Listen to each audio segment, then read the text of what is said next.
모세가 우리에게 전하여 준 규례를 고치겠다 함을 우리가 들었노라 하거늘 다같이 공회 중에 앉은 사람들이 다 스데반을 주목하여 보니 그 얼굴이 천사의 얼굴과 같더라. 우리 잠깐 기도하겠습니다. 살아계신 우리 하나님을 찬양합니다. 주님께서는 세상 끝날까지 우리와 함께 하시겠다 말씀해 주셨건만 우리는 너무 자주자주 주님을 잊고 살아갈 때가 많습니다. 일이 잘 되어갈 때는 자기 힘으로 된 줄 알고 우쭐거리다가 실패할 때가 되면 세상에 무너지듯 낙심하고 실족할 때가 있었습니다.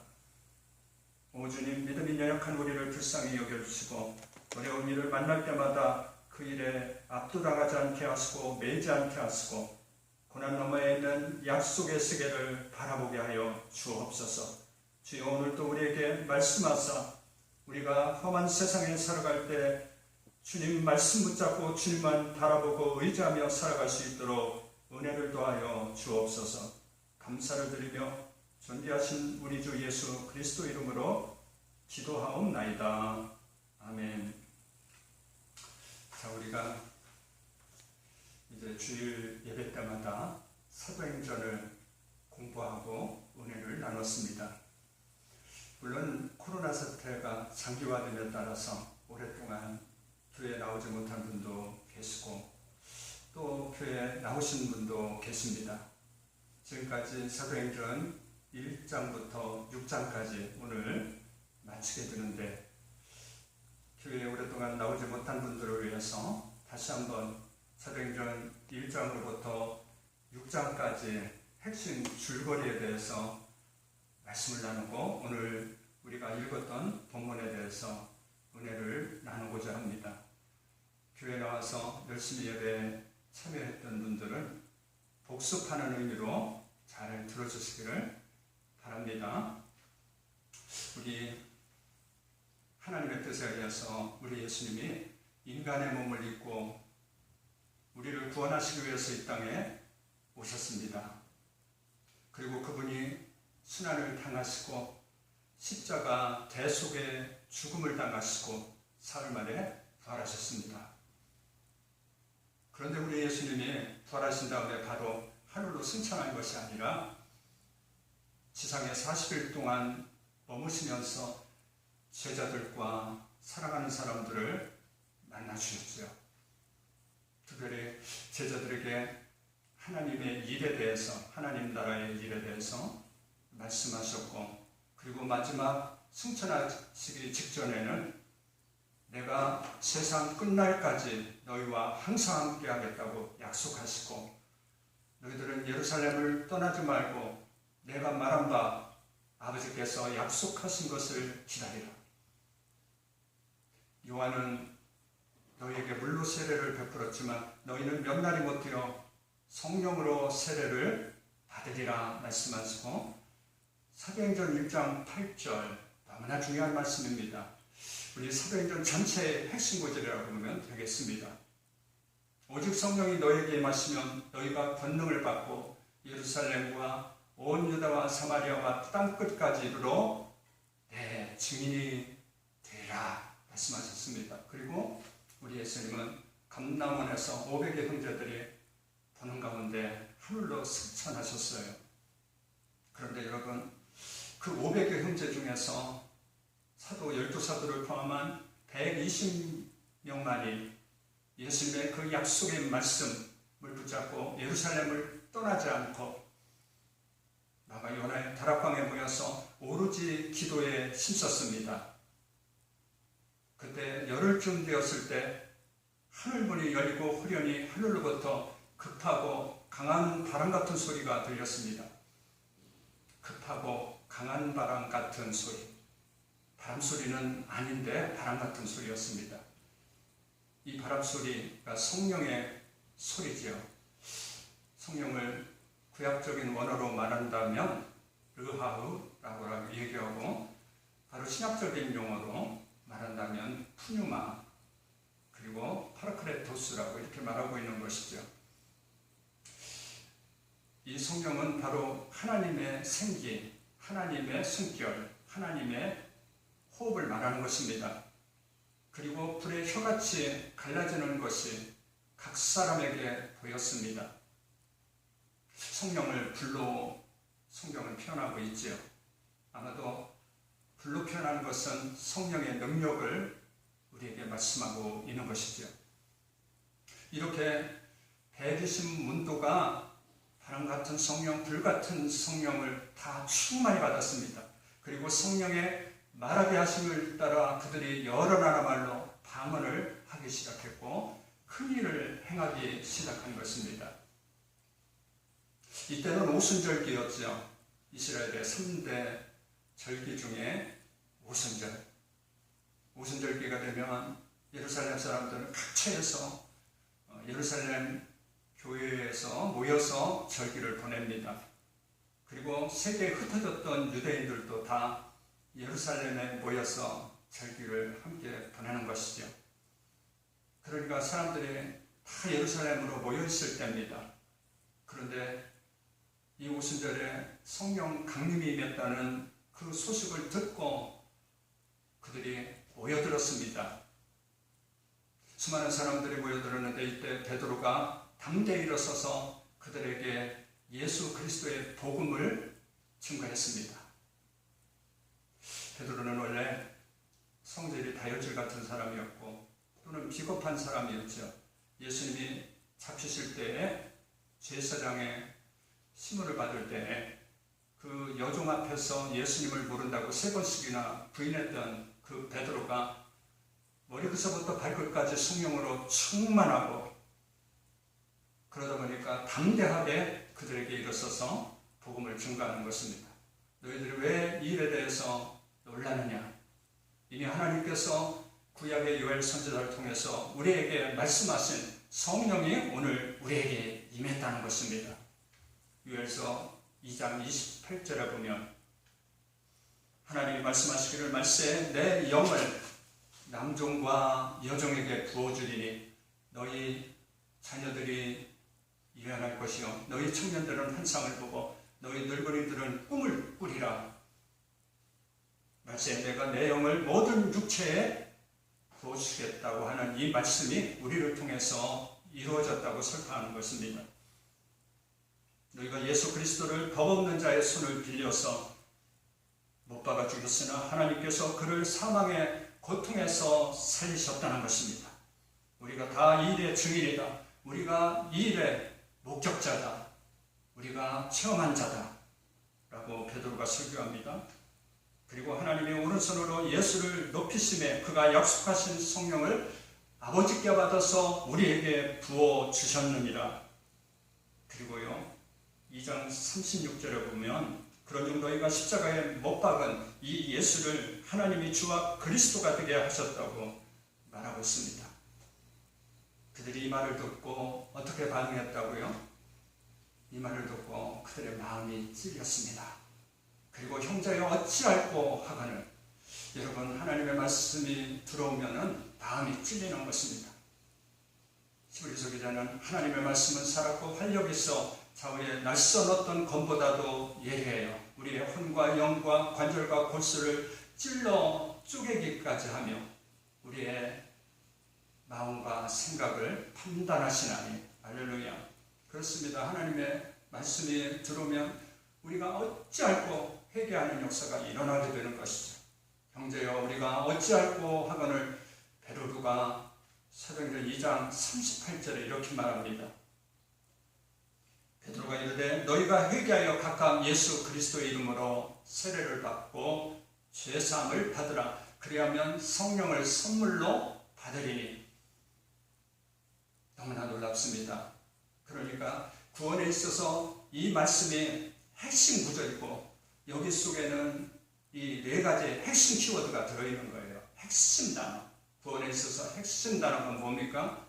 첫 번째는 바로 회개입니다. 그리고 세례와 그리고 제사함과 그리고 성령입니다. 첫 번째 회개라고 하는 것은 우리가 회개하면 우리 아버지 하나님 제가 잘못했습니다. 제 죄를 용서해 주세요. 이렇게 하는데 그게 회개가 전부가 아닙니다. 회개는 내가 잘못된 길, 내가 죄악된 길에서 가고 있다면 그것에서 완전히 돌이켜 하나님 앞에 돌아오는 것까지가 회개인 것입니다. 내가 지금 잘못된 길을 가고 있습니다. 죄악의 길을 가고 있습니다. 그렇다면 그곳에서 돌아서서 하나님 앞에 나오는 데까지가 회개입니다. 이렇게 회개한 자들에게 세례를 베푸는 것입니다.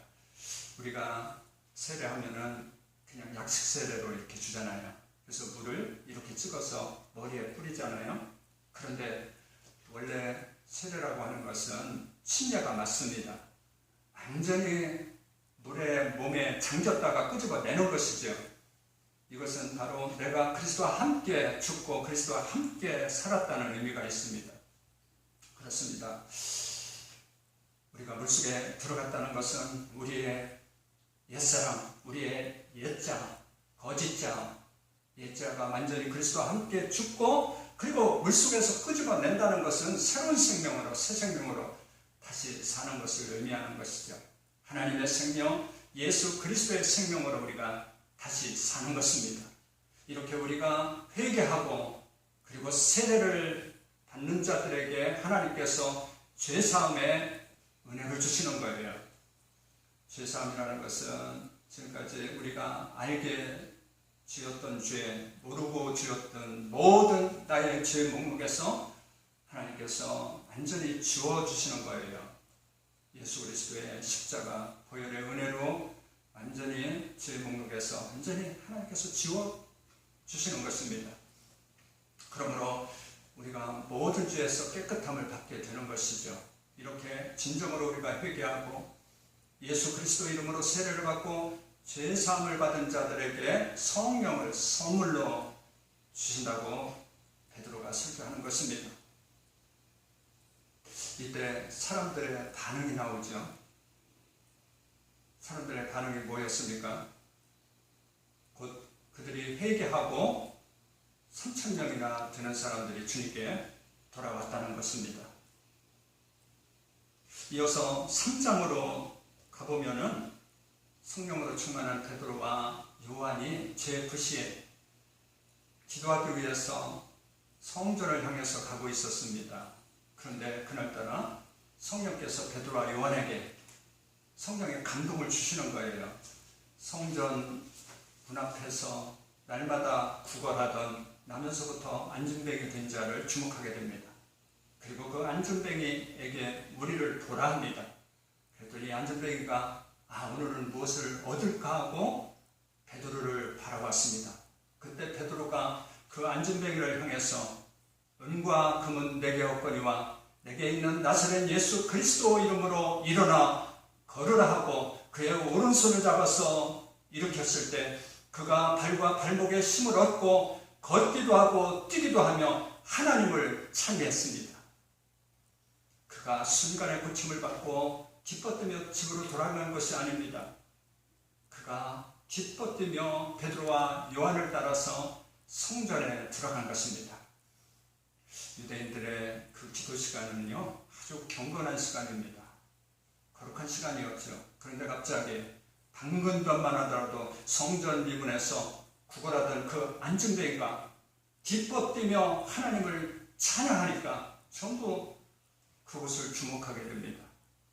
그런데 놀랍게도 그 안진뱅이가, 고침받은 안진뱅이가 베드로와 요한과 함께 있는 것을 보고 그들은 충격을 받게 됩니다. 그리고 그들이 다 솔로몬 행각에 모여들었습니다. 그때 다시 베드로가 일어나서 담대히 예수 그리스도를 증거하게 됩니다. 아브라함의 하나님, 이삭의 하나님, 야곱의 하나님, 우리 조상의 하나님께서 예수 그리스도를 영원롭게 하였느니라.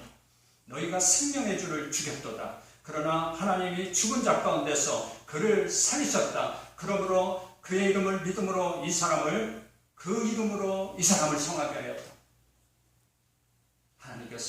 영광의 하나님께서 그를 높여서 주와 그리스도가 되게 하셨고 그 주 예수 그리스도의 이름으로 우리가 구원을 받는다는 것이 있습니다.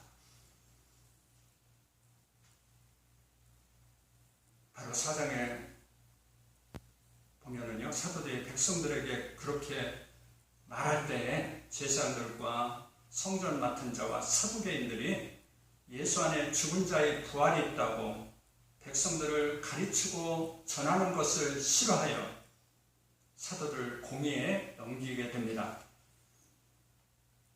그러나 수많은 무리들이 그날 저녁에 죽게 돌아왔습니다.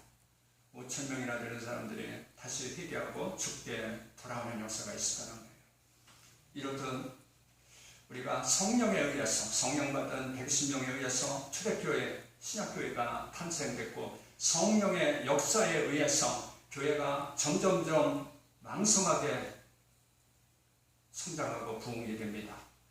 그러나 여러분, 성령이 하시는 일에도 성령의 역사로 말미암아 교회가 날로 확장되고 팽창되었지만 거기에는 사단의 공격이 있었습니다.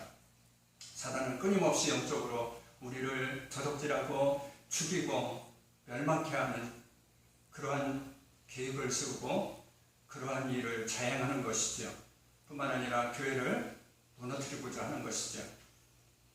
그러므로 이런 초대교회 안에 교회 밖으로부터 오는 핍박과 시련이 있었습니다. 그리고 교회 안에서 오는 시련과 핍박도 있었습니다.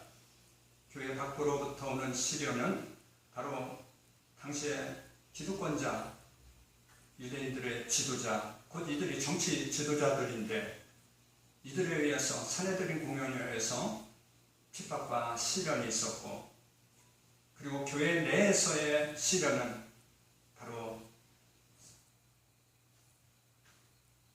5장에 가면 아나니아와 삽비라 부부 사건이 있습니다. 아나니아와 삽비라 부부가 신학교의 지도자였었는데 이들이 자기의 측면 때문에, 자기가 사람들에게 잘 보이려고 어떤 공명심 때문에 하나님을 속이고 성령을 속이고 교회를 속여서 헌금을 하게 됐습니다. 하나님은요, 바로 성령으로 탄생된 교회, 성령 공동체, 그리고 거룩한 공동체 가운데 거짓과 위선과 더 이상 교회 내에 죄악이 퍼져나가지 않도록 하나님께서 그들을 심판한 사건이 아나니아와 삽비라 사건입니다. 여러분, 성령의 공동체 가운데 더 이상 죄악이 오염돼서는 안 되죠. 그렇습니다. 바로 가루 속에 누룩을 섞으면 금방 퍼지듯이 이 죄악이라는 것은 금방 퍼져나갈 수밖에 없죠. 그래서 하나님께서 아나니아와 삽비라를 심판하게 된 것입니다. 하나님께서 이들을 심판하니까 온 교회와 이 일을 듣는 사람들이 크게 두려워했습니다. 그렇습니다. 우리가 하나님을 믿어도 대충 믿어서는 안 되겠구나, 이렇게 믿어서는 안 되겠구나 하면서 그들이 정신을 차리기 시작했다는 것입니다. 지금까지 형식적으로 예수를 믿던 사람들이 떨어져 나갔다는 것입니다. 안국과 축정이가 나누어졌다는 것입니다. 그리고 사도들이 표적과 기사를 더욱더 확산되었습니다. 표적과 기사가 확산된 것입니다. 그리고 사도행전 6장에 가보면 교회 내에 다시 히브리파 유대인과 헬라파 유대인들의 갈등이 있었습니다. 서로 분리되어서 서로 갈등하고 반목하고 분열된 것입니다. 사도들은 성령이 충만해서 그들은 늘 문제가 생기면 기도했습니다. 겉으로 보기에 히브리파 유대인들과 헬라파 유대인들의 어떤 갈등이었지만 근본적인 문제는 바로 교회 내에 말씀과 기도가 부족하기 때문에 그런 문제가 생긴 것을 사도들이 알았습니다. 초대교회는요, 성령의 역사로 말미암아 3,000명, 5,000명, 그리고 수많은 무리들이 회개하고 주께 돌아왔습니다. 그런데 미처 교회 일꾼들을 세우지 못하고 사도들이 모든 구제와 공개하는 일과 그리고 교회 행정과 모든 그런 일들까지도 다 사도들이 도맡아 했기 때문에 오히려 말씀과 기도를 소홀히 할 수밖에 없었다는 것이죠. 근본적인 문제를 파악한 다음에 사도들이 교회 내에 처음으로 7집사 일꾼을 세우게 됩니다. 교회는 7 집사를 세우는데 영적인 기준이 있었습니다. 그 영적 기준이 첫 번째는 믿음과 성령이 충만한 사람이었습니다. 여러분, 믿음이라고 하는 것은 나로부터 오는 믿음이 아닙니다. 우리가 믿습니다 해서 그 사람의 믿음이 좋은 것이 아니라 바로 하나님으로부터 오는 믿음입니다. 내 안에 하나님이 계시다라는 믿음이죠. 성령으로 충만하다는 것은요, 우리가 예수 그리스도를 나의 주님, 나의 구세주로 믿고 주님을 내 깊은 가운데 영접하게 되면 이미 성령이 내 안에 오셨습니다. 성령이 내 안에 오셔서 나의 죽은 영혼을 살리고 거듭나게 하는 것이죠. 그러나 여기까지로 성령이 그냥 오신 것으로 끝내서는 안 되죠.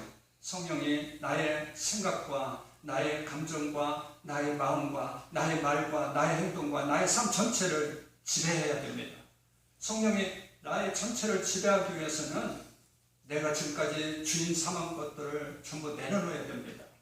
그래서 사도 바울이 날마다 나를 적극 게 하옵소서 그렇게 기도했잖아요. 내가 죽어진 만큼 성령이 내 안에서 역사하시고 성령이 나를 지배하시고 통치하시고 다스리게 되는 것입니다. 이렇게 될 때 성령으로 충만하다는 것이죠.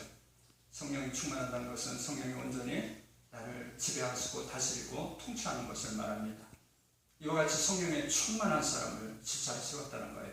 뿐만 아니라 두 번째는 지혜가 충만한 사람입니다. 이 지혜도 나로부터 오는 어떤 지식과 어떤 나로부터의 능력이 아닙니다. 위로부터 주어지는 지혜. 그 지혜가 곧 하나님을 아는 지혜, 하나님의 말씀을 아는 지혜, 그리고 하나님의 말씀을 나의 삶 속에 적용하는 그 지혜로 충만했다는 것이죠. 그 지혜가 충만한 사람. 세 번째는요, 어떤 사람을 집사로 세웠죠? 바로 사람들로부터 칭찬받는 사람입니다. 사람들로 칭찬받고 존경받는 사람. 아마 이런 사람들이 아마 인격적으로 훌륭한 사람이죠. 이런 사람을 집사로 세워서 교회에 공개하는 일, 구제하는 일, 그리고 봉사하는 일, 그리고 모든 교회 행정을 그들에게 맡기고 사도들은 말씀과 기도에 전념하기 시작했습니다. 그랬더니 초대교회는 어떻게 변하기 시작했습니까? 첫 번째는 하나님의 말씀으로 흥황했다는 거예요. 하나님의 말씀으로 왕성해서 그 말씀이 점점점 전파되기 시작했습니다. 그리고 두 번째는요, 교회 내 제자의 수가 날마다 더 늘어났다는 것입니다. 교회는요, 교회 수가 날마다 더 늘어나야 됩니다. 그런데 여러분, 그거보다 더 중요한 것이 있다면 바로 날마다 제자의 수가 늘어나야 되는 거예요.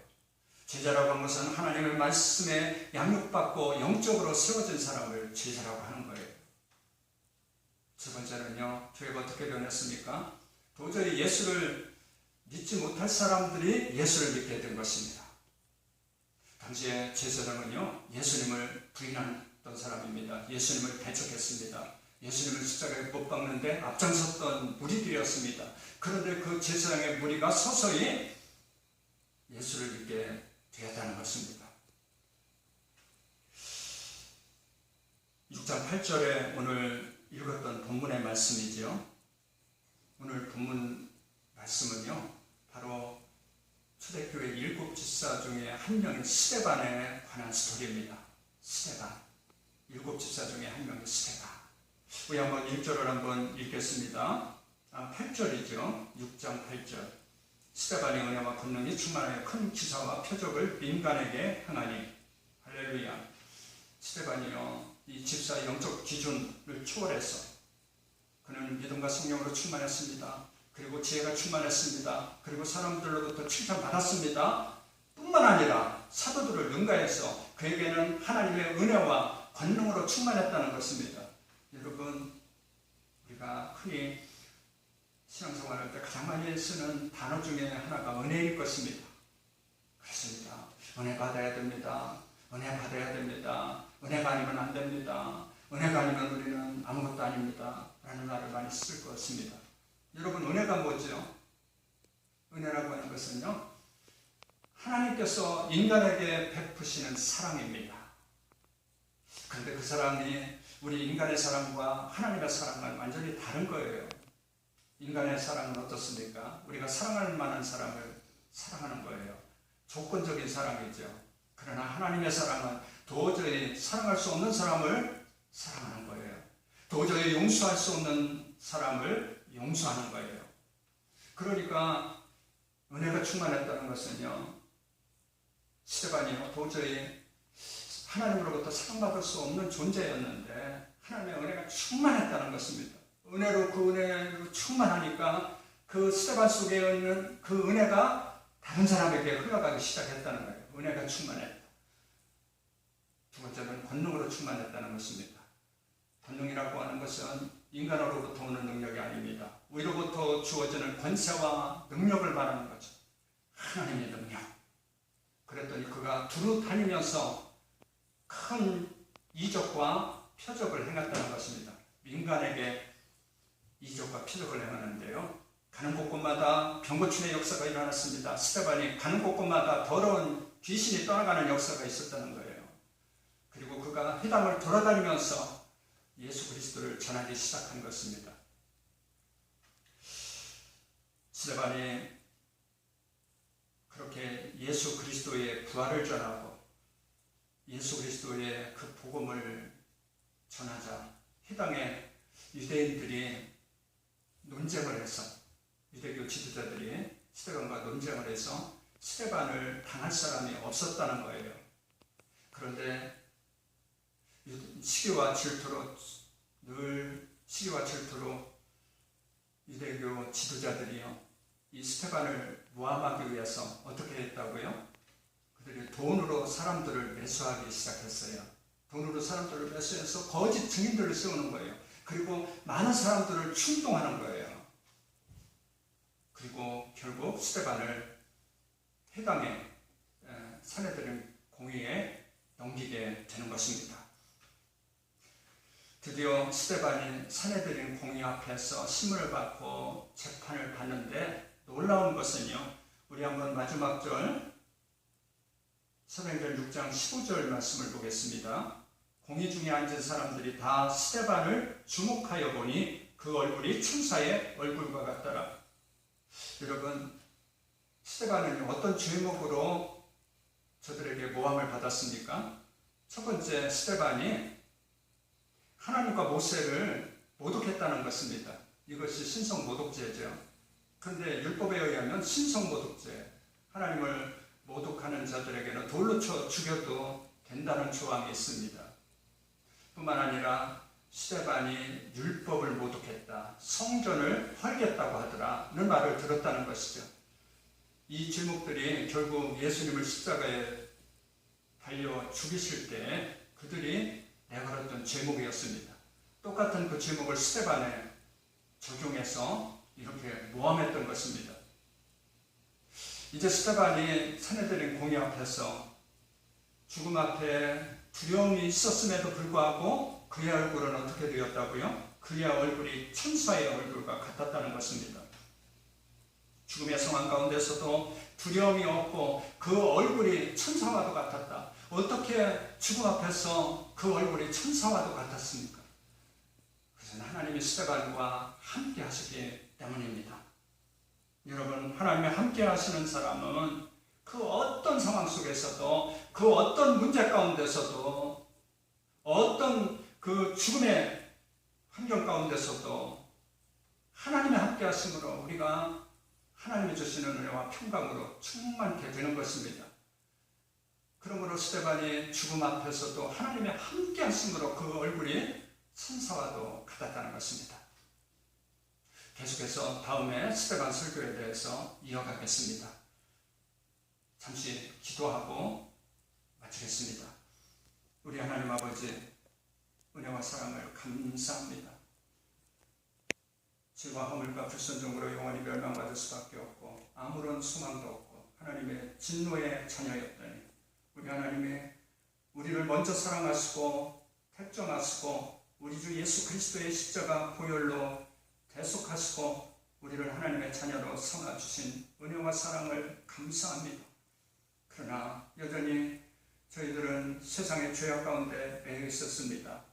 여전히 내가 주인 행세하며 내 마음대로 내 뜻대로 육신이 원하는 대로 육신의 소욕 가운데 살았습니다. 오 주님, 우리의 죄를 용서하여 주옵소서. 주님, 이 어렵고 힘든 시기에 우리 주님 한 분만이 우리의 소망이 되게 도와주시고 우리의 기쁨이 되게 도와주시고 주님만이 우리와 동행하는 삶이 될 수 있도록 축복하여 주옵소서. 주여 나와 함께하여 주옵소서. 주여 나에게 믿음을 더하여 주옵소서. 주여 우리에게 말씀하여 주옵소서. 끝까지 말씀을 붙잡고 나갈 수 있도록 우리 모두를 축복하여 주옵소서. 감사를 드리며 존귀하신 우리 주 예수 그리스도 이름으로 기도하옵나이다. 아멘.